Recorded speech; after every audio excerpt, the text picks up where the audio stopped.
Hello guys, আসসালামু আলাইকুম। কেমন আছেন কলিজার বন্ধুরা? ভালো আছেন তো? তাজ আমি আজকে নতুন একটা রেসিপি নিয়ে আসলাম, যাকে বলে চিকেন কাটলেট।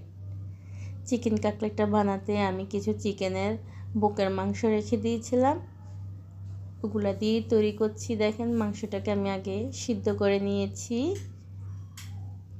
সিদ্ধ করে চামচ দিয়ে ঝুরা করে নিয়েছি।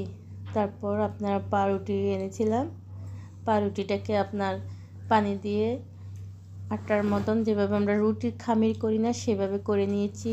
এটা আপনার শক্ত হবে না, নরমও হবে না, ঠিক যেমন রুটি বানাতে খামিরটা প্রয়োজন হয় সেভাবেই করে নিয়েছি।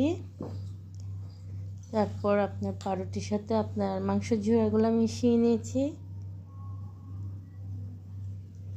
মিশিয়ে পেঁয়াজ কুচি,